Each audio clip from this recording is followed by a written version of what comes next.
Welcome, friends. What did you know first? You're gay or you're Republican? Probably Republican. If you meet my mom, you would know. She always says, people grow up and, we don't talk about politics or religion. Our family was not that family. In the gay community, you're not supposed to be Republican. And in the Republican community, you're not supposed to be gay. So how did you stay on this trajectory that you're at? I just always had, and I get this credit my mom, those strong, beliefs. And she was always the rebel and the one who would push back because we don't have to be closeted anymore in either closet. We can be openly gay, we can be openly Republican and proud of it. And that's a lot thanks to Trump. Welcome to Fargo Talks. Fargo Talks. Fargo Talks. This is Fargo Talks. Welcome, friends, Thank you. for coming. Thanks for having me. Yeah. Well, Danielle and I have been friends for a while, and she's, without a doubt, one of my best friends on the planet. And she says, I have a friend named Devin, and he's wonderful. I'm like, okay, great. And he's gay. I'm like, good for him. Yeah. And he's Republican. And I said, what? They have those. I'm like, what? Yeah. That's like the biggest oxymoron I've ever heard of in my entire life. And I said, well, we have to have a chat. Yeah. Because I think that's absolutely fantastic, especially given perceptions now. It's definitely changing for sure. So thank you for coming on, both of y'all. Yes, Yeah. thanks for Very having much. I had on an adult film star yesterday, and her stuff is dropping like right now. I just posted a clip. It's already 15,000 views. Nice. And she's a big Trump, Rochelle Ryan, big Trump supporter. Okay. Like big. And so it is the topic, obviously, of the day for a while. I think now through January and thereon. And again, I've let it be known, I'm independent, but I'm voting Trump. Okay. Because I just have common sense. And Thank that's you. just, We appreciate your vote. We need all of it. And I already voted and brought my 8-year-old son with me to teach him all about it. And he was so proud that and I'm walking him through like, this is the ballots, this is what they mean and all that. And he goes, we know her. And it was Danielle Gallant. Aww. Yeah. Yay. They called me after. Jack was like so cute. Yeah. Yeah. That was kind of like, obviously my mom's running for state senate, and my brother Kyle, who is still active duty Air Force and is currently with his family in Wichita, but he still votes in Nevada, is still like his home address. So they get to vote they got to vote weeks ago. So having him text us and then probably being honestly the first person to actually vote in that district, and then my mom being on that ballot. Cool. It was like one of the coolest moments. That's very We're like, cool. wow, this is amazing. Yeah. What did you know first? You're gay or you're Republican? Probably Republican. If you meet my mom, you would know. She always says, people grow up and, we don't talk about politics or religion. Our family was not that family. She grew up in a very religious, political family, and that definitely carried over into our lives.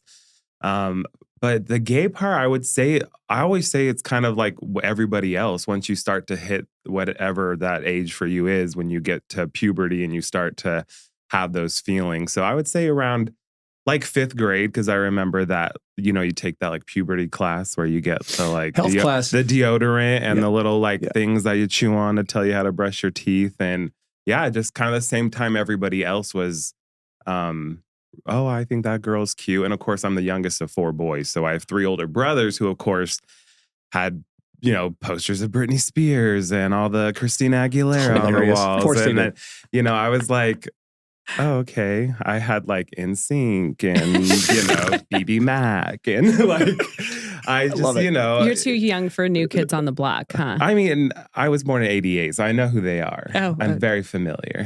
Just aged us. See, and I'm older. I have both you beat. Mine was 10 years old, HBO, seeing a woman's breast for the first time. My parents were gone because this is 1980, because you fucking just got left home alone all the time. An only child, and saw a girl's breast on HBO and became aroused. I was like, what's this? Whoa, whoa. At 10? 10. Yeah, Oh, yeah. I remember. I was an early bloomer. Apparently. 10 years old, man. I knew. Yeah. Because my oldest is 13 and not even, he's not even there yet. No. Yeah, I remember. Do you remember when they would do like free preview weekends of like HBO or Showtime? Because we never had those in our house. And so mine was Queer as Folk. I would like late at night, I'm flipping through and my TV only had a couple channels and then it had that free preview weekend. I'm like, what is this? And then of course, I think every gay man has the underwear aisle moment. Like the first time you're down an underwear aisle at like a Target or a Walmart and you start looking at all the torsos in the underwear and you're bulge. like, wow, why does this make me feel this way? Yeah. and boom, there you go. Do you think your brothers knew? Yes, actually, because when I came out, they were not shocked. My parents were the shocked ones, but my brothers were like, well, duh. Like, you only hang out with all the hot girls in school. And like, we know you're not like sleeping with them. And I was a theater kid. I was that like, I sang, I was in theater and had, all those friends and always had them over and they would all be in my room. And I obviously wasn't sleeping with them. So, Right. I mean, they knew when I came out, it wasn't a shock to them at all. Yeah. But it was helpful because they were very supportive. So they kind of were the ones that really helped me ease that into carrying it over to my parents. Sure. Because that didn't come later till I was like 21. I mean, I was out to all my friends in high school, like since probably freshman year. Actually, maybe even like 8th grade. I think by then most of my friends knew I was gay. Yeah. So it was just my family really that was like the last to know. Yeah. And so you're a freshman in high school when you came out? I would say to my friends, to my parents, not till I was 21. Okay. Yeah. Okay. And then, because I find this, you're an enigma to me. And I love it. I love it. Yeah. So you're 18 to 21-ish is kind of the arc of where you come out. Yeah, and I was also very political then too. I mean, that was my next literally question. In middle school, I mean, I used to get my mom into rallies. Like I was working for the Clark County Republican Party. I was phone banking. I worked on the Bush campaign. I worked on McCain. I even went up to Reno for the state convention with Romney, and I helped put on a ice cream social because he's LDS. So everyone was having cocktail parties. He had the ice cream social. But so I was always super political. And that was a big thing I battled with too, because I remember even having to do a phone bank one time survey. And one of the questions was, do you support gay marriage? And of course, I'm calling Republicans, including like my own family. And like, they're saying, no, we don't. And so that was kind of always like, still I was closeted to the family, but not to my friends. So that was obviously a really weird time too, kind of battling with because that was, the early 2000s. So I think that people weren't, I mean, not even Democrats really then were super open to gay marriage yet. So that's Obama didn't. So that's interesting. Let's talk about that in terms of, it seems like you're somebody that has a strong constitution, right? Like you knew your belief system within the political world, but you also were very clear on who you are and who you love.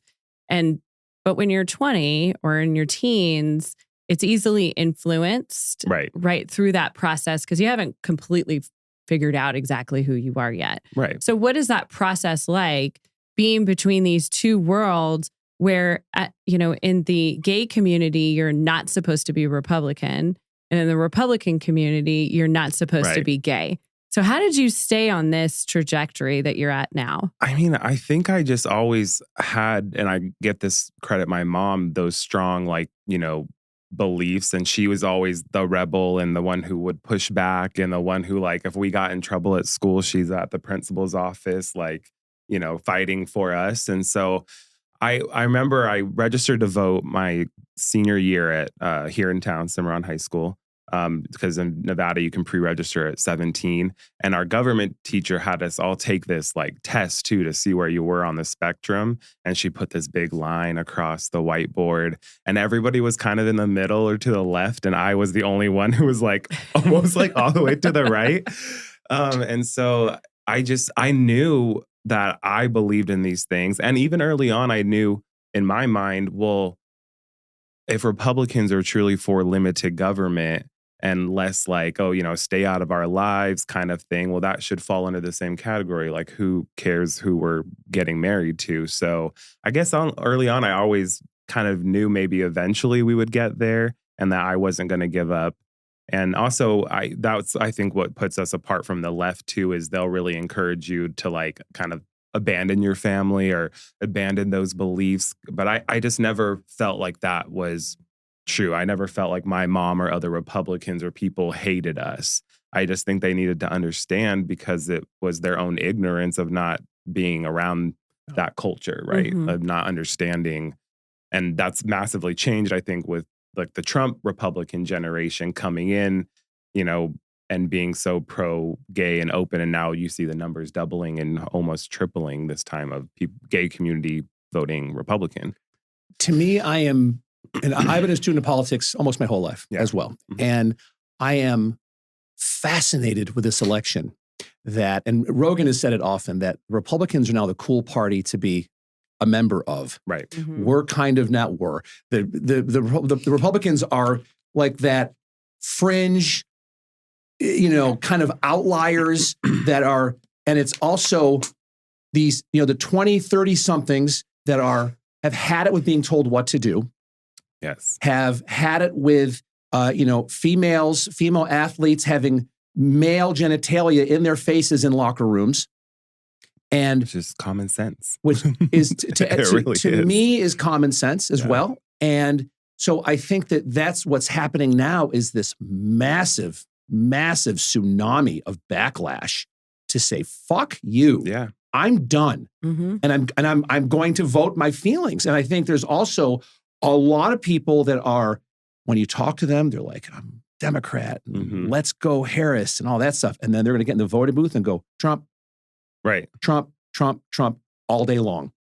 And that's what's funny too, is like, I've always been Republican, and most of the people, you know, in our log cabin organization or other gay, lesbian, trans, all in between, all of them used to be left and used to be very, very liberal. So it's kind of, that's a funny dynamic too of like, oh, so when did you become Republican? I'm like, I've always been Republican. Like I've never been on the left. So none of their ideas have ever made sense to me.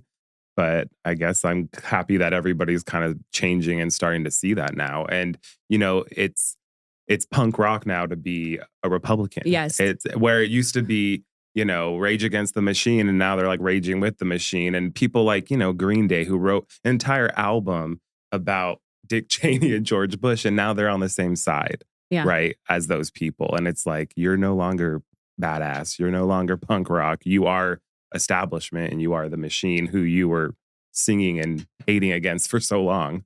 But now you're one of them. I don't think that the people are changing.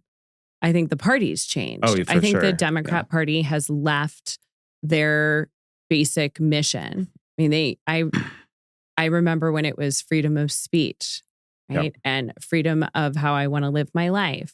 And now, and I think it became very highlighted during COVID, where all of a sudden they're dictating what we're going to do with our bodies. Well, right. And it used to be, you know, safe and rare abortion, right? And now it's like abortion, just give it to us, like no limits, take it all off. And that's like their main focus point, which is also, I don't know, just weird to me personally, but it's like they used to talk about it in a safe, normal, sane way. Yeah. And now it's to the point when they have an abortion van at the Democrat National Convention where you can go on and get a free vasectomy and a free abortion in a van outside. Like, what? Can you imagine waking up in the morning as a dude and saying, I'm going to go get a free vasectomy at the DNC? And they did it. Right? I think it was like bizarre. Over 30 vasectomies and about 28 abortions. Oh my God. But can you imagine what your life is like where you're excited about going what to happened to just a taco truck outside? Like, you know,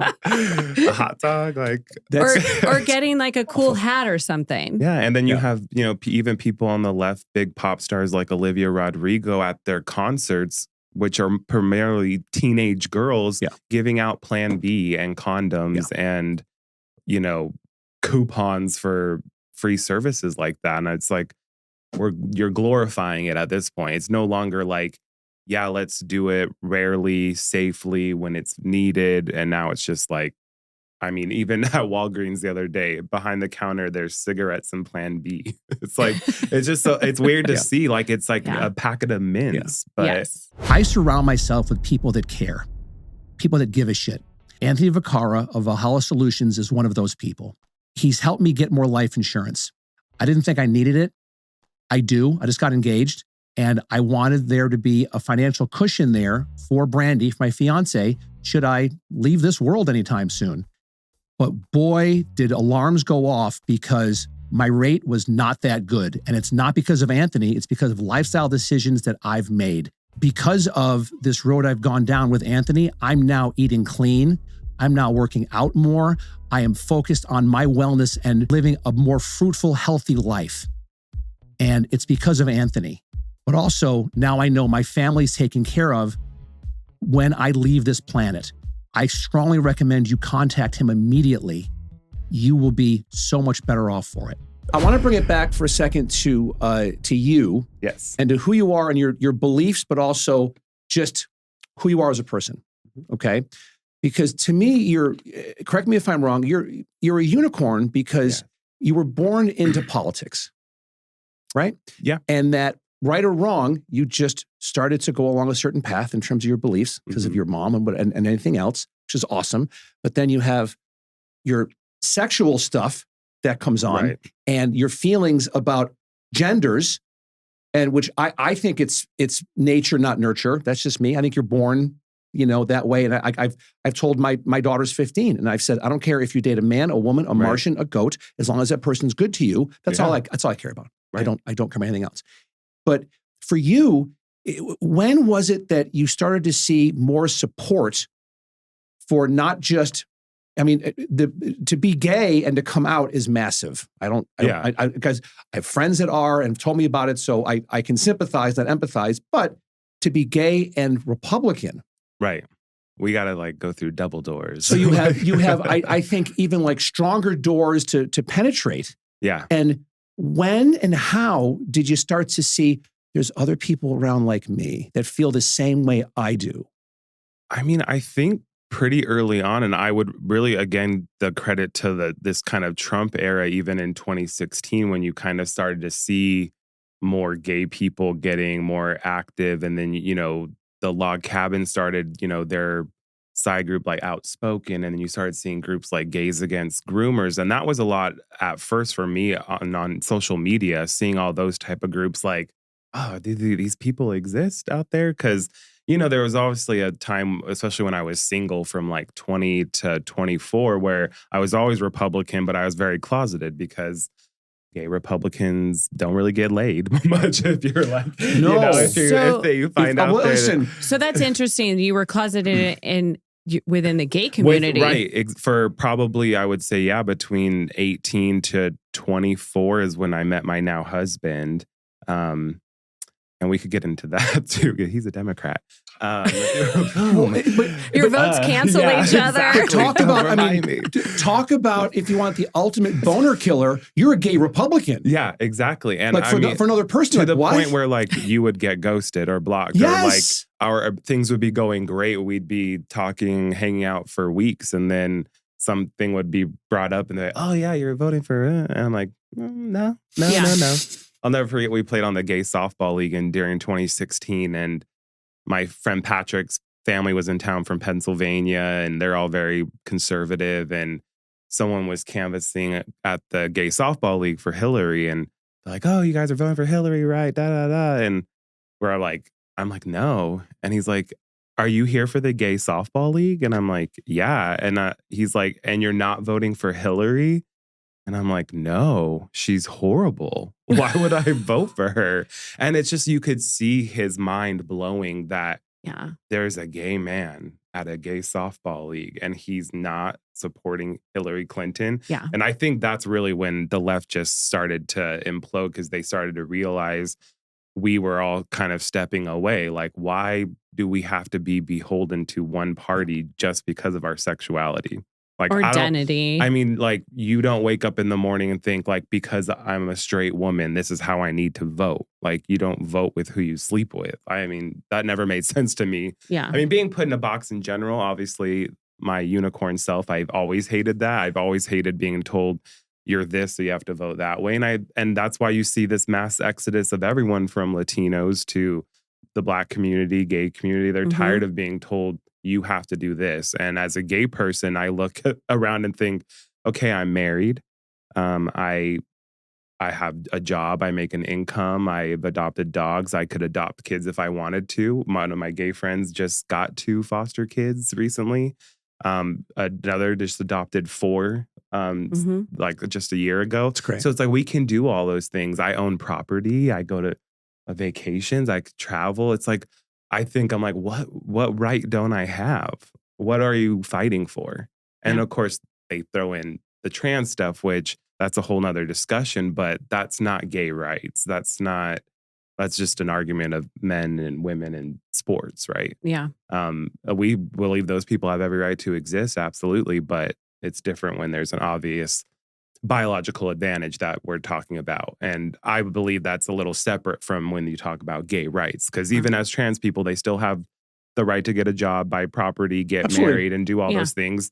And the right to go get all those surgeries and take whatever. And vote. And vote. Yes, and vote. And vote. And that's the most important right that we all have. So. And to vote for whomever you want to. Right. That's okay. Yeah. That's fine. But I guess if my daughter played sports and say if she swam like Riley Gaines, and all of a sudden there's a man coming in, a man with a penis and testicles and the full kibbles and bits, man, I would lose my shit. Well, muscle mass. That's one thing. It's stronger upper body. Yeah. I always think about is like the fathers, because even recently at my mom's club, if you know Leanna Saltz, she had worked for Drew Johnson for a bit. She's engaged to our former goalie Logan Thompson, but she was like one of the original girls to like sue the NCAA too.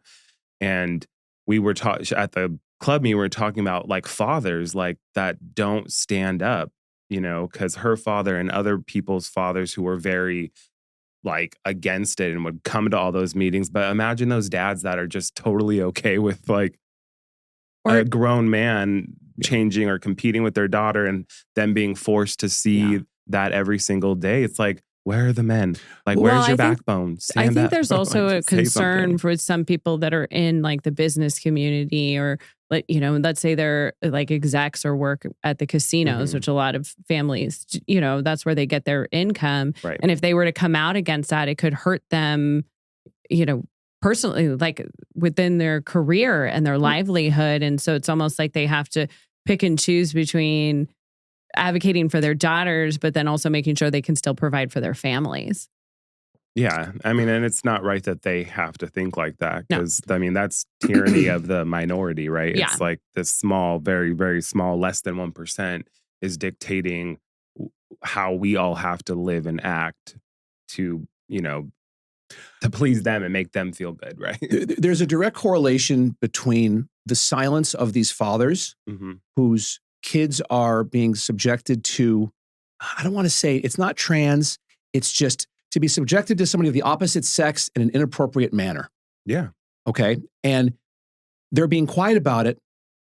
The fathers, I think, because they've just taught their kids, like there's a generation of pussies being raised right now. Oh, yeah. And I'm open about it. Oh, yeah. I'm open about it. Like my son is 8, my daughter's 15. I love them. They just know watch I that, love them. Girl Dads for Kamala commercial. Just watch it. Like with my kids, I love them. But the 3 words I tell them the most isn't "I love you." It's "figure it out." Yeah. I try to empower I don't try. I empower my kids to just growth mindset. Yeah. Ask questions all the time. And I think that goes against what's going on right now. And so to answer your question, I think the fathers are being quiet because they have no just sense of wanting to like grow and challenge, and they're afraid and they're scared. Well, the cancel culture is real. We have watched companies and people lose their livelihoods because of the cancel culture. And I think it started a long time ago. Like when you were talking about coming out as a Republican, that you lost friends. Oh, yeah. And I can relate to that. I'm from San Francisco. I mean, when I met my husband, he said, I want to meet your girlfriends. And I said, I don't have girlfriends. I got gay boys. Yeah. Okay. But well, you also had Mickey Mantle. We could talk about that later. Joe DiMaggio. Joe DiMaggio. Sorry. Yeah. Sorry. Joe DiMaggio. So, awesome. but you know, so when I awesome. lived in San Francisco, I just towed the message that I was a libertarian because God forbid I was a Republican there. Right, okay. right. Then we moved to Nevada. And all of a sudden, I can actually be open and honest about my political stance. Okay. So these are boys that I have known since I was 18. Okay. I didn't move to Nevada until I was in my 30s. Yeah. And when I came out on social media, I came out in my political world, right? I only have 2 of those friends that talk to me to this day. I believe it. And I'm going to give a shout out to John Barnhill and Todd Elmer, so T-Todd. So thank you for being good real people. Friends. Those are real friends. Those are real friends. I mean, even Yeah. I got married last September, so this year was our 1-year anniversary. And even people that were literally at my wedding I've always been conservative, always been open about it. But of course, now with my mom getting into it and then my activism becoming more, and then I took on this role as regional director with Log Cabin and then taking over the chapter. So now I'm like extra loud about it. And so I see the people who I've been deleted, blocked. I just don't talk to me anymore. Mm-hmm. And then I see on their stories, it's like all the things they're saying, like Trump and his supporters. And I'm just like, they're talking about me. Like, yeah. And I've known these people my whole life. I grew up with them. I know their parents. I mean, and one thing you'll learn about me at my wedding, my mom thought it was funny. She's like, all of your friends and their entire families are here because that's how I am. I love parents. I'll be calling, texting their moms and dads and stuff. And they're like, you talk to my parents more than me. And you saw that at our wedding. So it's just kind of sad to see those people that I'm just like, okay, that's what you think. I'm garbage, as my president would say. So the parents of your friends who don't talk to you, do you still have a relationship with them? Are they trying still? No, so I still talk to some of the parents that actually will reach out and, DM and stuff. And sometimes they have different political beliefs and it's hard. I have a very, very close friend who I've known a very long time. And you see things that get posted and I'm not being tagged and they're not calling me out by name, but it's hard to not feel like they're talking about you when they're saying Republicans, Trump supporters, and even posting things about, gay Republicans were pick-me gays. We weren't loved as children. We were never picked in sports. Pick-me gays? Yeah, that's what they call us, pick-me gays. Oh And that's a lie. I had a very great parents growing up who are still married well over 40 years. And I had a lot of love in my life. And I can attest to that. Yes. That's awesome. Well, talk to me about Log Cabin. Yeah. And your involvement in it, because I'm all about like people being happy in whatever. And when Danielle told me, I was like, you gotta be fucking kidding me. Yeah. What? Like, that's so cool. Yeah. And they're so fun. I went to one of their events, 2 weeks ago? We had a ballot harvesting kind of happy hour at one of our members' house over in Lake Las Vegas. And it was just us hanging out. And we talked about all the ballot questions and if people brought their ballots and filled them out. And I took them and collected them and have dropped them off since. And Danielle, but it's the first time I've ever been to a Republican event where we got down to business. We had good food, good drinks. Where you had fun. And we had fun. But then after we were done with politics, the disco ball came out, the music went up. We had a dance party in the middle of the living room. We had snacks. It was great. So tell me about the organization, your involvement in it, the whole evolution of it. So it's actually, people will be shocked, it's been around since 1977. When it was originally established in Southern California by Reagan. Really, he was the pioneer of it because being a LA actor, conservative, he obviously had a lot of friends the Rock Hudsons and those. And back then they were very closeted, but most of them were conservative because in that time, California was a red state back then. And so they started that organization and now it's grown. We're in 2024. We have chapters in 40 states and members in all 50. And so I kind of fell into it. I always knew they kind of existed and I followed on social media. I just didn't really know how our Nevada chapter was. And I was political at that time, but not super active. And then I was picking up more once my mom hopped in the race. So I had went to a meeting on her behalf and this kind of clicked and started going again. And then I talked to Ed Williams, who was the current president at the time. He's like, yeah, we got to get you more involved. Like, where have you been? Come out. And I'm like, so I went to a leadership gathering with them in June. And then it all just kind of like snowballed from there. I applied for a posting on social media. They were looking for field directors in swing states. Literally 10 o'clock at night, emailed them. They called me the next day. And so I've been a regional field director for Nevada. We have one of me in all the swing states, and we're just helping out all of our federally endorsed candidates, helping out the Trump campaigns, helping on local campaigns, just kind of spreading our message. And it hasn't like formally been announced, but I will be assuming the role of the Nevada chapter president. I mean, I technically already am. So I'm really excited to get to grow the chapter and really get them more politically involved. Very and, you know, we're recruiting new members. So come out wherever you are. Well, we'll be tagging straight you. people are welcome as well. Well, that's my other thing is like, what if you're straight? Like, Danielle and I welcome at log cabin events. Absolutely. Because let me tell you something. We're fucking fun. Yeah. Just so you know, like Google us. We're fucking fun. So you want us at your events. Gay, straight, whatever. You want Danielle and Jeff fucking there. Yes. Just ask us. You will be on I'm just going to put you on an automatic RSVP every time. But I'm excited because I think NDAs are going to have to be signed when we show up. Yes. That'll be part of off the record. Oh my God, it's hysterical. It's we'll have our first November kickoff, obviously post-election, where they'll formally announce kind of my step up of the leadership. And nice. So I'm excited to really get them going.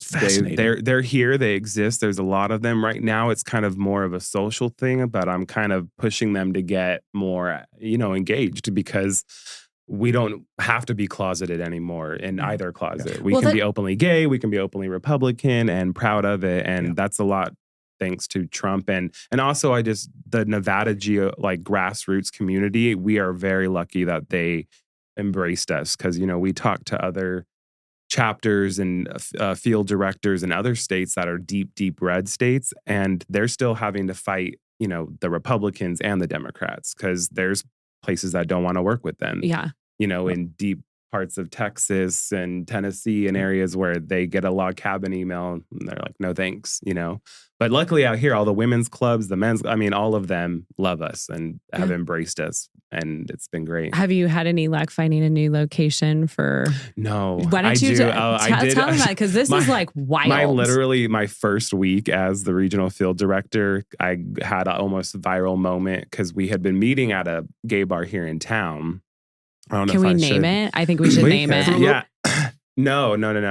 The Phoenix. It's off of Arville and Charleston, I think, area. I've been very familiar with it. I'd gone there for years, actually, from the gay softball days. They were a sponsor bar and very familiar. And apparently the chapter had been meeting there for the last 10 years. I guess the person who ran it knew about it. And so when I kind of assumed this new role, I was kind of really pushing for the first happy hour in my new position, because it was going to be, come meet the new field director. Let's talk about the upcoming campaign. And somebody found the event page on Facebook and shared it on the bar page, one of the bartenders, and basically just said, these people aren't welcome here. They are not, we did not know they were meeting here. We did not condone these Republicans who are against their own community. Yeah. And this had my name on it and everything too. Is meet Devin Douglas. And they put it on their Instagram. So and you've been blackballed. The most vile comments, to the point where they were saying that they should call the police to check us for guns, as if we were going to go in there and shoot people. The red gays are dangerous. Gays, yeah, what I've heard. And red gays are armed to the teeth. They were literally, that's insane. Let's go out there and meet them at the door and push back, and they're not welcome. And we even had some members saying we don't go there and commandeer the bar. We just literally sit and have drinks. That's all they do. They don't have speakers. They don't go in wearing MAGA hats or anything. They just are gay Republicans that meet at a gay establishment. That's great. And the funny part is our whole message that time was no tax on tips when Trump had announced all of that. And so our whole thing was to go in there and tip like very, very well, put our little red stickers, no tax on tips. Good for you. But, there were people that wanted to go and continue to have it there because supposedly the owner, I'm not sure who it was like, yeah, you guys can come. You just like can't talk about politics, wear political things. Go fuck yourself. And I was like, so they're infringing on your First Amendment rights. Yes, exactly. You can't do that. You can't. So I said, fuck you. I don't want to support your talk about socialism. Trashy little bar anyways. Like, what? Even though the drinks were cheap and, I know all the gay bars have strong drinks and cheap drinks. Very cheap. And awesome. Awesome. It's like if you're straight, you got to be careful. It was just not used to it. It was another realization of this community for decades that was supposed to be the safe place for our people that were come to our gay bars. You'll be safe. You're welcome here. And then realizing, oh, that's a lie. We're not welcome. So now you've been put back in the closet by your own you're community. You're not welcome unless you think and vote exactly like us. It's crazy. How many? Go ahead. Sorry, have you found a new home? No, not yet. Okay, so we need a new home. So we did end up that month having it at Santa Fe Mining Co. Shout out to them. The Loudon family owns it, who also owns Stoney's. Yep. And they're very, very conservative. And I have friends that work there. So we got to host there, which is a great establishment right across from Santa Fe Station, like northwest side of town. But we do want to find something more like central so that all of our members don't have to drive too far. And then something more permanent too, because moving forward, I'm going to need a spot. Yeah, definitely. How big is the organization nationally? Oh, nationally, we have over 1 million members. So, this year alone, they've been opening chapters left and right. Even like states like Arizona now have like 5 chapters. I'm hoping to get a chapter reestablished up north in our Reno, Carson City area. Yeah. Which hopefully I'll be up there a lot because my mom will be a senator. I know, it's so close. It's so close. I think we need to do a field trip to Orlando and check out that log cabin group there. Oh, yeah. Oh, I bet they're fun. They're doing like a cruise. Cruises. Yeah. Cruise. Oh, my God. I think we should do a little field trip. Like the rich older gays down there. Cruises in Florida are so cheap. Yeah. They're super cheap. They're super cheap. It's like, they're crazy cheap. Yeah. They're crazy cheap. No, I would love that. I'm a big Florida person. That's my mom's originally from Florida, so we're in Destin all the time. What part? Panhandle, like if you know where Destin is. Oh, Destin. She's from like Niceville. Literally Niceville High School is where she went. That's hysterical. Yeah. Oh my It's like Niceville, God. Valparaiso, Twin Cities. And my grandma still lives in Fort Walton Beach. And so we have a house in Destin and we go like 2 or 3 times a year. It's Good fun. for you. We love it. On the Gulf of Mexico, the real beaches, white sand. Oh, it's warm awesome. water. So gorgeous. It's the best. That's my fiance was Newport Richie and just moved here 4 months ago. I just got her out here. So we were doing long distance for year and a half. I was out there almost every other month, literally, to go out there. So don't miss the hurricanes. Don't miss the summers. Or the humidity is rough. But I love Florida. So I assume you're 501c3? Yeah. Well, we have both. Okay. Mm-hmm. Why? Why both? Well, because we have our national log cabin, and then the chapters are kind of individual, like nonprofits. So like our state chapters, we can't endorse like federal candidates. We only endorse on the local level. But me as the regional field director from our national team, we support like our federally endorsed candidates. So we have endorsed Drew Johnson. Obviously, we've endorsed Trump, and we recently endorsed Sam Brown for Senate as well. Right on. And then in terms of fundraising, what are you doing on a local level for people that want to participate, that want to get involved? But what are you doing? We have a lot of, right now they've kind of been doing this big unity events. They've gone to all the swing states. So we're definitely raising money to keep those things going. We had rebranded our Trump Pride into Trump Unity, and we hope to keep growing that going forward, even into the midterms as we have this like momentum so we can start kicking off and supporting those candidates. We'll definitely, when we post this too, we can post the links to our site and our Outspoken site as well, because they always need support and donations. So we can, our Outspoken, they're the ones that kind of can get a little rowdy for us and kind of post those more viral messages and moments. That's a great place to follow too. Outspoken and Log Cabin HQ on Instagram. And Log Cabin Nevada on Instagram as well. When we're done, when you get a chance, text me all the socials that I will. that you want linked to all of this, and Definitely. I'll follow it. But then also I'll go ahead and make sure that my team links everything on there. And then you can also go to JillDouglas.com. Help my mom out. She needs money. Nicole is sponsored by all the utility companies, so why would you want to vote for that person?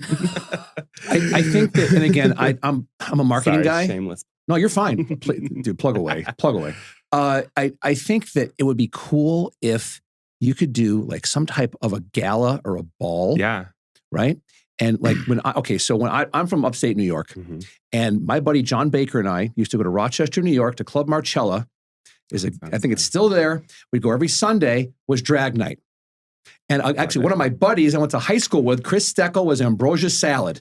And he was 6'5" normally with giant heels he'd wear. And he would drink pink Chardonnay with a straw. And so, and in the beginning of it, my buddy John and I would go, we're the only straight guys there. And we'd pull women out of there like shooting fish in a barrel. Oh, yeah. It was awesome. It was wonderful. It's all gays and usually straight, single, drunk, horny girls. Horny women. So, and I'd be talking to one, and the kicker was she'd be like, oh, it sucks that you're gay. I'm like, I'm not gay. Yeah, you can. Next thing You're you know, engaged now, though. I just want to remind you. This was 30 years ago. This is back when I had hair. I had hair in one chin. Brandy, I got your back here. Oh, Brandy knows. Brandy knows. Brother, please. Brandy knows all. Brandy knows all the stories. She's great. Brandy knows all the stories. So, but my thing, if you could do something like they do like the drag brunches, right? That are wonderful. Oh, so fun. To do something like that. Just no kids allowed. Okay. Kids at the drag, right? Fine. But I mean, do something like that was like a ball gala type thing, I think would be so much fun that like I would go and I'd write a check to go to something like that. I just think that there's just so much that you're fighting against, but then there's also so much to be celebrated that you can leverage. Yeah, and if that makes sense. Yeah, no, and that's what I'm hoping to do, especially going into this new year, is just really build this chapter and put on those type of events to get our name out there, get them more involved politically, raise those funds so that we can also support those candidates that support us, and that that way when we endorse them, it actually means something, and we can give them a check, and we can have those volunteers, boots on the ground, door knocking, and be a real established, I mean, we're not necessarily like Battleborn level, right? Like at a country club, but just a real serious group, because I think that's part of it too, is what the left has turned the gay community into. There's still so many people that don't take us seriously because that's all they see. That's what they think we are, is these caricatures of drag queens and pride parades and over sexuality and partying and drinking. But we're just like we're like, no, we're just normal. We just want to fit in. We want to assimilate and live our lives and like everybody else.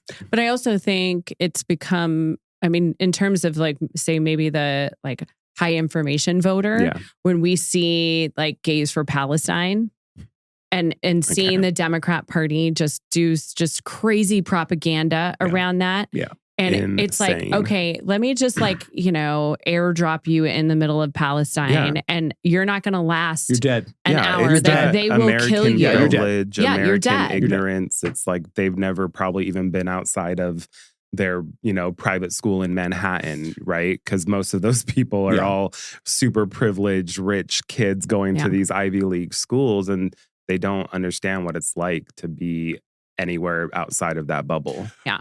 I'm an eternal optimist, Devin, and I think it is a wonderfully untapped market for you. Yes. To be talking to people who are gay to say, guess what? You can be gay and Republican and you're fine.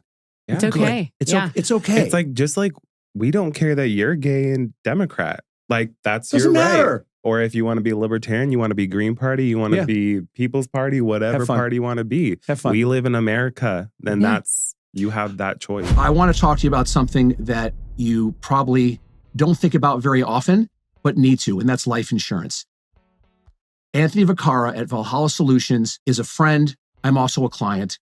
And what he's done for me has been life-changing in terms of where I'm at in my life and my physically how I feel and how I am to make changes because I've gotten additional life insurance. I've used him. He's fantastic. He gives a shit, which is amazing to me. I'm not just another number. He's reached out to me about my testing, how I didn't do that well on some of the tests, and how I need to make wholesale changes in my life. I'm doing it now because of Anthony's guidance, and I've got the life insurance and going to go back and get better rates, hopefully in a year or so. But I know I needed more life insurance with stuff that's happened in my life and with people that I want protected and covered that I love. So they don't worry about anything financially when I leave this earth, which is something everyone is going to be facing. I highly recommend that you contact Anthony Vaccaro, Valhalla Solutions, and have a conversation with him as soon as you can. How old are you? 36. I love that at your age, that perspective, but that perspective, Devin, is so refreshing because we've become so combative and so alienating with people and having, like, if you have opposing views, fuck you. Yeah. No, it's okay if you're gay and Republican, gay and Democrat, and you see gay that libertarian. with the new, you were again at the Unity rally at Thomas and Mack. Like when these people come out, when Tulsi says she's Republican or people join who are independent, we are ecstatic and we embrace them. But even on the left, there's people who are pissed that like AOC and all them are pissed because Kamala's campaigning with Liz Cheney.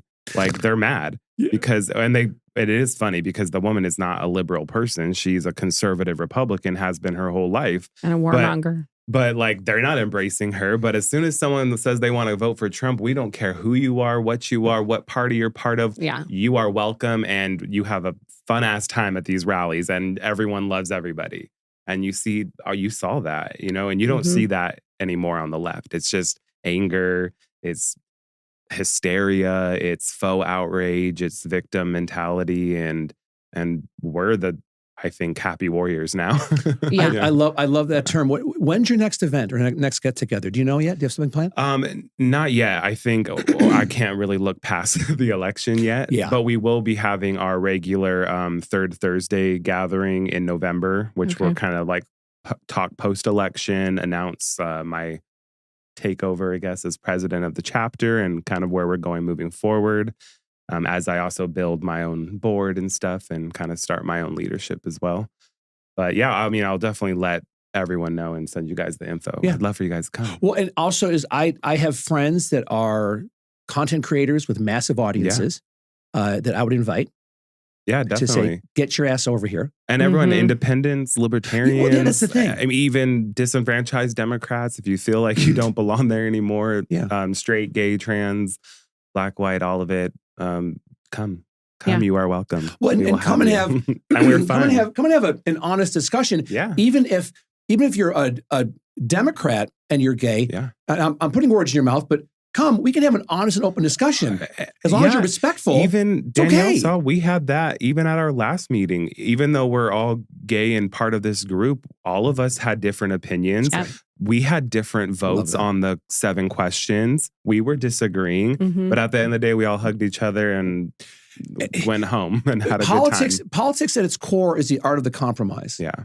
And I mean, I grew up through the 80s, so Reagan was my president.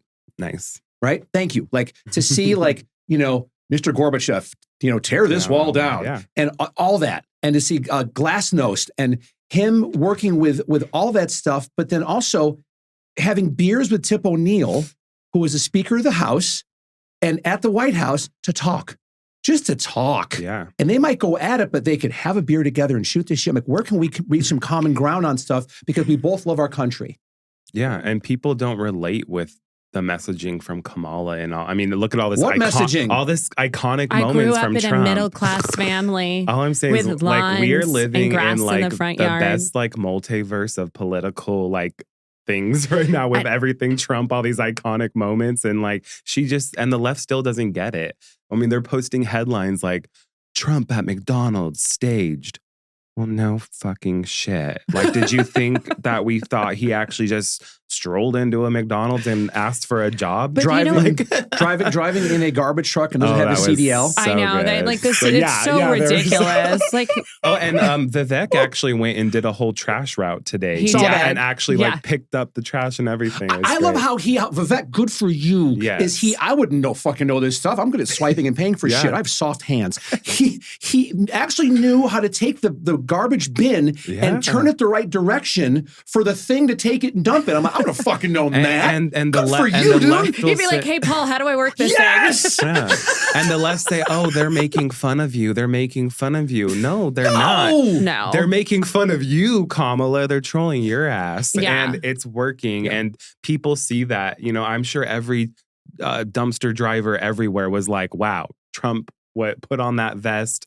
And then he went on stage with the vest on. He did. And they said Kamala would never do that. She could never do that. I mean, look, she just cannot relate to people. Well, she's not like not a real person. I'm waiting. I just got done listening to Trump on Rogan. Yeah. And it was phenomenal. It took me 3 days. I know. I haven't even finished. I just had to like listen, take a break, but I've also been door knocking, take a trying to save the state. So good. And for anyone that says, because there's been some stuff now, it's desperation, but cognitive decline with Trump, horse shit.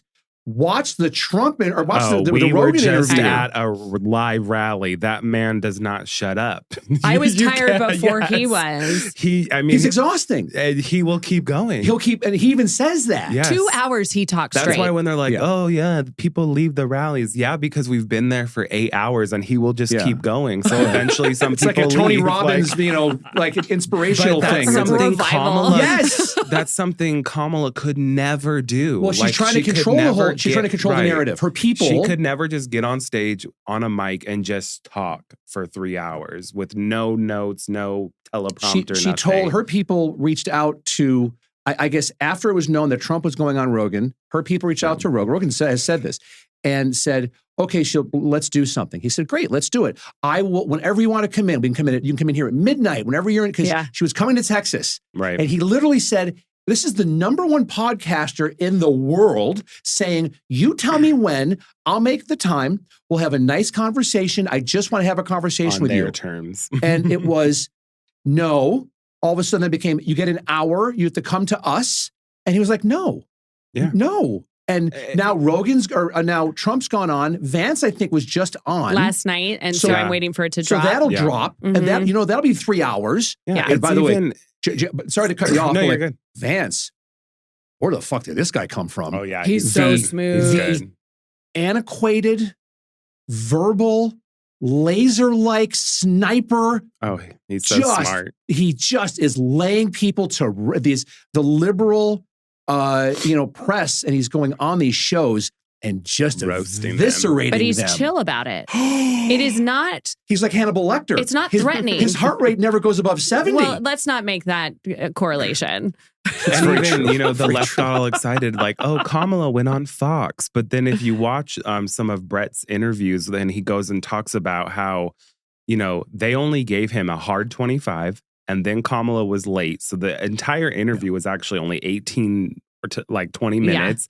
And she filibustered the whole time. He talks about how her staff was behind her just like, shut up, stop talking. And so it's like, they wanted to lift her. Oh, look, she went on Fox. But it's like, no, but it was so controlled. It was less than 20 minutes. You only actually got 4 questions that you never answered. And then you just shut everything down. And Brett had to talk over you the whole time. And like you said, she's not authentic and she can never. How is she going to sit down with world leaders and people and just have off-the-cuff conversations? She's going to tell them she's from a middle-class family. We'll be dead. We'll be eviscerated in a moment. How is she going to negotiate? It's like, how is she going to negotiate with Xi Jinping? How is she going to negotiate with Putin? I mean, it's not going to happen. I could see them just wanting to do the nuclear bomb just to shut her up.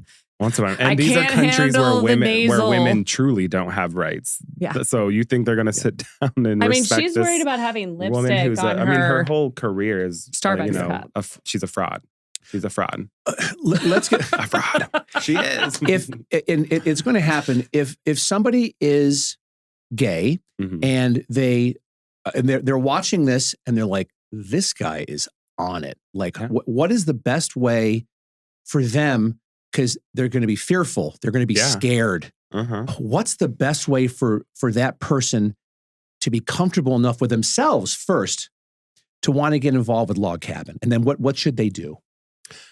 I mean, I would just at least attend an event. I mean, you don't necessarily have to sign up and join a chapter, but come to one of our events. You know, go to our Log Cabin website. You can find the closest chapter near you. If you don't have one, you can reach out, you know, and maybe if you're interested in starting a chapter, if you don't have one in the city you live in, we always are opening more chapters. We have a whole team that's for chapter development. But yeah, or even just reach out to me on Instagram, call me Dev19. I would love to help people out and answer questions or try to give them advice and let them know, you know, there's a safe place for you if you don't feel like you belong in this, what the Democrat Party's become, or what the alphabet mafia is what I call them. I think people do not realize that people are not your friends. If they're not going to be your friends, if you think differently, sorry, but that is a cult. If you don't have that group thought, then you were ousted. And so I think you take a look at the documentaries Going Clear with Scientology, right? And people have like lost their families and their friends. Like that is not something that brings people together. We had touched on that before, and that's what they do. It's, your family doesn't support you. Oh, they're voting for Trump. Oh, don't talk to them. They don't deserve to see you, to be with you. They want you to isolate and cut off everyone in your life just because of their political views. And like, that's the first, is a cult. But it's also an abusive relationship. Because so if you take a look at the cycle of violence, the very first thing the abuser does is to isolate Look what they did to RFK and Tulsi as soon as they left. They just left a political party. That's it. Like, and this has been done since the end of time, and dragged through the mud, and still are, and called every name in the book. And the beginning of time. Sorry. Speaking of, no, you're fine. Speaking of RFK and Tulsi, this is something that we've texted about. Is I forget who the guy was, and it's a great clip where he said, "I'm not really just voting for Trump. I'm voting for Vivek. I'm voting for Elon Musk. I'm voting for Levi, the actor. Is that who it was? Yeah, the actor who recently came out in support of Trump. I'm voting for RFK Jr. And I'm like, and then you look at Trump is bringing in this like murderer's row of talent, just stacked, so good, right? Like the 99 Yankees. It's just like, oh my god, and diversity of thought in that group extremely too. And that's the part. That's the biggest thing I got from Trump on Rogan was Trump just wants to do deals. Yeah, he just wants, and that's compromise. He just wants to get things like Jared Kushner's the same way. Like what Kushner was doing in the Middle East. It's just like, let's get common ground here, guys. Yeah, and that's the part that gives me hope with Trump getting in office and moving forward. Where with Kamala, whatever it is, somebody said, "I'm unfollowing you because you're saying her name wrong." Fuck you. I'm so tired, but it's changed. The way they've said her name over the last just decade. Just like her accent has changed every single day. I'm a preacher. The whole thing. Yes. And I'm sorry, but you know what? Like at the DNC, there were several leaders that mispronounced her name. Yeah. Like Clinton did it. I think Al Sharpton mispronounced it. Yeah, it's not a common name that. But they've changed the pronunciation. Yeah. So yes, like F you and everybody that wants to discredit because we can't. Or not saying her name the way you want to. I personally prefer Kamila because she's a commie. Yeah. my question. Kamala. My question is. Nope. We're not gonna let you do it. Fuck off. Both you can fuck off right now. God damn it! It used to be my show. It's fucking gone. It's gone. Sorry. We're off the fucking rails. We're all going to start Adderall and fucking focus for a second. It is. I'm curious with who is Kamala's team coming in that is going to be advising her and helping her, because there's, aside from everybody on the Diddy list that is endorsing her, there's nobody that is of any type of intellectual value and worth that has stepped up to say, I'm standing behind, Kamala Harris. I just don't see that. Well, it's all quiet. So Obama's pretty much, if you take a look at like who was part of Obama's administration, was also part of Biden's administration and will also be part of Kamala's administration. So this is not the presidency of Biden or Kamala. it is the presidency of Obama because he really wanted 4 to 8 terms, right? Yes. So he's like picking these straw men to do it. It's all the same people. Susan Rice. But they're all quiet about it. Yes, they just don't. They're like dark, It's murky insane. shadow creatures in Baffled. the swamp. Murky shadows. But I get prepared for if Trump wins. He is going. Trump wins. I will speak it out. Listen, the polls are neck and neck, right? So if he wins and he's bringing in this team, like you heard it on that Joe Rogan podcast, like he sees what he did to, Wrong. places where he could have done right. And now he's like, I'm not listening to the establishment anymore. We're going to start making some changes. Like that establishment is going to come out harder against him than anyone else. Oh, yeah. And if you listen to Tucker Carlson, which I found interesting, was the reason Nixon went down is because he was essentially threatening the establishment. And so I suggest you listen to this. So it started to open my eyes. JFK, he was threatening the establishment, right? So when you threaten the establishment, you either end up disgraced and impeached or dead. Yeah. And so this is going to be a very scary time. And so I hope, because we do need saves. Like I want government to be efficient. Yes. And I also want our food to be healthy again. Like I am disgusted with this. And my friends and I, like we are now at the point where we're making our own bread. And eating at home more and checking, like if there are more than 5 ingredients in something, I am not buying it. And it's insane. And my kids are like, "Can you get more snacks?" I'm like, "There's an apple." We need like several like facets of I said this before to somebody of SEAL Team 6, either like recently retired guys or active duty to be protecting Elon Musk, RFK, and Trump.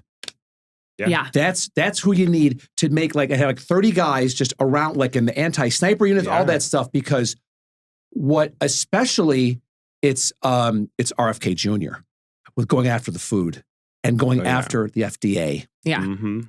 Oh my. That's big that's money. Trillions of dollars. Monsanto, like that you're talking not billions, a T. And then you're into like super like double top secret shit that's going on. They're also in bed with big pharma, everything that it's all interwoven.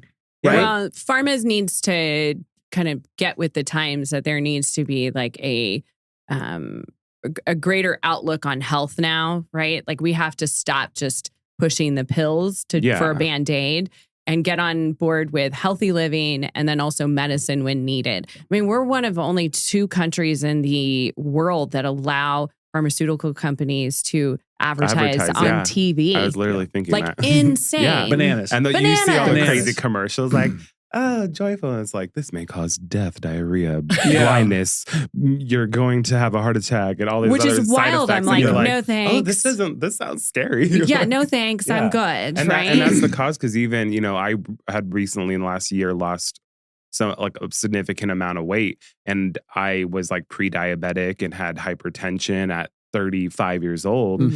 And of course, what do they want to do right away? Oh, let's put you on this. But I was like, no, I don't want to be put on, blood thinners and things at 35. So I just started eating better and losing weight. And that you can naturally reverse those things. Good for you. What they want to do right away is just put you on the pills. And then you're just stuck on pills your whole life. Like Ozempic. That scares me. Which really scares me because I did Ozempic. Yeah. And how was it? Well, when we got married last year, we both did it, and I didn't really have a bad experience with it. I was really like strict to following like all of the rules and what they were telling me, because everything I read of all the negative things that people experienced and like the gastro paralysis and whatnot is they weren't following what they tell you, like drinking a lot of water. They advise you not to have alcohol, and then I'm out. Danielle and I are out. Danielle and I are sorry, Ozempic. We're fucking out. Are flight bites on the menu? But no, you can still do that. That's okay. Approve that message. Thanks, Brandon. But it's these like 90-pound housewives in LA that should not be taking it in the first place because you do have to be like a certain BMI and they check you for all these other illnesses or certain drugs you're on that you can't mix. But that became the problem, is like that kind of almost underground market or the online market of people abusing it, overdosing practically on it and having all these issues. But, so you've been able to keep off the weight. Yeah. So I lost 50 pounds when Holy I cow. first did it. And so I've kept that going. And especially right now in election season, I'm knocking on 1 million doors every day and Thanks, Mom. Being active and barely eating. but yeah, I think it's a good tool, but it's being abused much like everything else. You know, it's the same thing, right? Like Adderall might work for some people, but as you know, it's like one of the top like abused recreational type of drugs. Same with painkillers and everything else. Yep. I was on Adderall for over 10 years, and I've taken myself off it. Yeah. How you feeling? Good. Yeah. I'm okay. I got it from Rogan. There's Omnint is the name of the company, and they have like this brain supplement I've been taking. You're not taking an Alpha Brain, are you? No. Oh, No, okay. it's a different one. But it's Vital the mushrooms same or company, something? but it's not Alpha Brain. It's not Alpha Brain. No. Okay. I've been like curious about like trying that. I like it. I take Alpha Brain or what you're... Well, I'll text you what it is. It could be Alpha Brain, but it's the one. It's like they're like Black Label. Like it's the one that like Rogan is like. This is it. This is the one that, because again, I'm almost same age as him, so I'm like okay, and so I've found less jittery. I'm sleeping better, and I get over 10 years. I was on Adderall. Yeah. And I was for a while, like I had a running joke. I was taking enough Adderall to kill a family. Oh, everyone's on it. Like so many people are on everybody. it. It's insane. And so I was like, I don't want this anymore. And I went and I got more life insurance for my fiance. And like my rate was terrible because of my health. Yeah. And so now I'm like, I'm eating clean. I am like, we went out to dinner and I've now become the fucking guy for 6 months because I have food sensitivity. So for 6 months, no gluten, no refined sugar, no dairy. Yeah. It's a pain in the ass. Oh, I'm sure. And I hate it. The seed oils too, if you're trying to seed avoid oils. the seed oils. Oh That's my really hard. God. But it's all this stuff is all, and to eat healthy, it costs you double to go grocery shopping, to eat healthy. Oh, yeah. Now, like to go to Whole Foods or Trader Joe's to get, and luckily my fiance is a fucking amazing cook. And so like she made brownies for me that with the sweetener in it is maple syrup. Oh yeah, I've heard of people like using grade that A high-end maple syrup is they say that's a good sugar replacement. And it is it's a natural wonderful. Sugar. Yeah. It's wonderful. So there's ways you can get around it, but the system is rigged. And so bring it back to RFK Jr. This guy's coming up and saying, and first of all, he's shredded. Oh, I was going to like, just look say, at him. how did you see when he was doing that push-ups with crazy. somebody, I forget who. I mean, but that guy ripped. is jacked. I'm excited about what he can do. Oh, so me too. He's the one, him and Musk. Yes. And Musk with doing the whole Doge thing to Department of Government. Make America or make Efficiency American government. Make American government efficient. Well, he has Doge, is DOG. Right. Oh, the Department of Government Efficiency. That's what I think they want to kind of do. And he'll do it. Cut a bunch of crap out. The motherfucker can launch a 30-story rocket in the air, and the first stage of it gets caught with fucking chopsticks in midair. Well, he parallel parked it. Yeah. he's in the future. He lives in the future. And meanwhile, he's living in a different timeline. Well, than all and of he us, can't sure. launch rockets fast enough because of government red tape. Yeah. And so it's like, give him the keys. Yeah.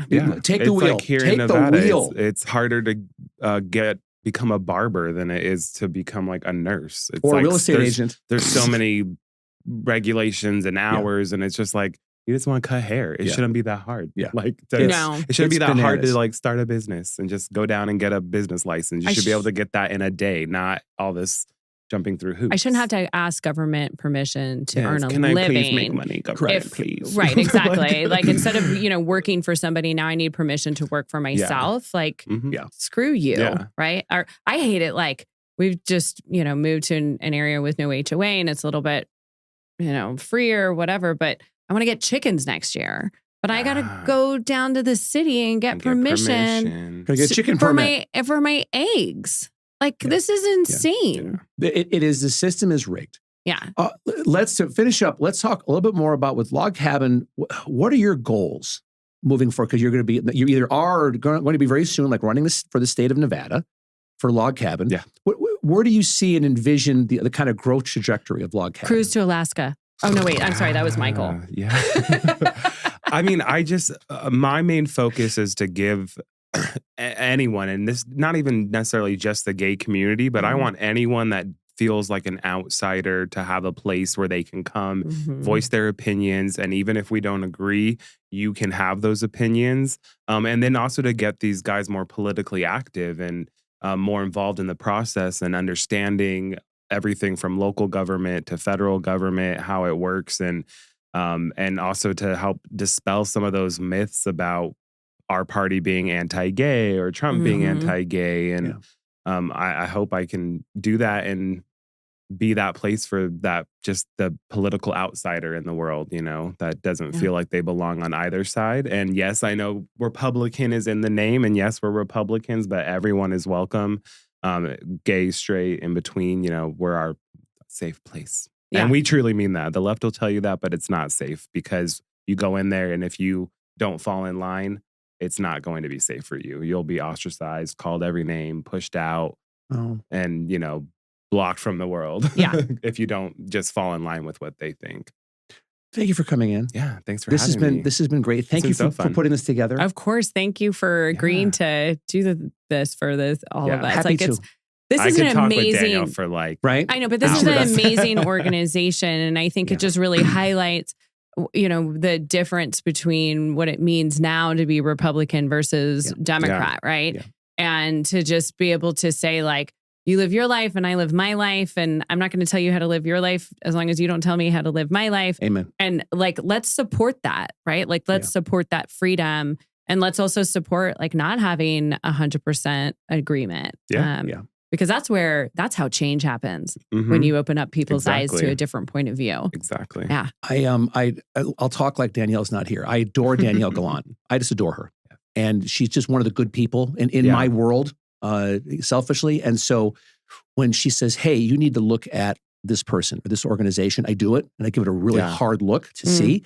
I'm, knock on wood, fortunate enough now with this thing's kind of taken off, and that I get pitched 2 to 3 times a week. I'm getting emails or people texting me and calling me saying, hey, want to come on, blah, blah, blah. And usually 99% of the time I'm like, no, you're just not a good fit for me, for the audience, whatever. And so usually the stars just don't align. And the stars aligned. And it was just a great conversation. Really We've gone over an hour. Yeah, and it's been super fun. Fantastic. So we'll talk offline about like doing some other stuff together. Yeah. And bring you back like after the elections. Yeah, I would love that. And just to keep, I want this conversation to keep going. Yeah. Right? Yeah, and I think it's an important one to have. I do. And just to bring awareness that we're not going anywhere. Well, we're the rebels out here now. My friend, you're providing a safe space to land for people that just have like internal stuff to go, well, and again, it's gay or straight, but it's mostly gay. Yeah. I would assume. Yes. So you've got that, which is wonderful, but then to say you're that, but then your political ideology is Republican. Right. And you're providing a place for them to come and be heard and to talk. And it's not a crazy, judgmental atmosphere. Not at all. No. Right? Not at all. It's fun and inviting. And it's just, that's how it should be. Just go on to X and look at like gays for Trump and gays for Harris. It's a night and day difference. Yeah. Like we're full of joy and love, and we're usually better looking too. I mean, I think that's with the women but also. Like we have all this joy and excitement, and they're just so angry and hateful. And we're like, hey, we're happy. We're living our lives, and we're voting for Trump. We're joy. We're brat. Yes. Thank you very much. Thank you guys so much. It was fun. I appreciate it. And good job, Bendy. Not a peep out of her. Bendy did great. I know. We've got, our little four-legged furry friend down there. Thanks, guys. Quiet as bee. Thank you. Thank you.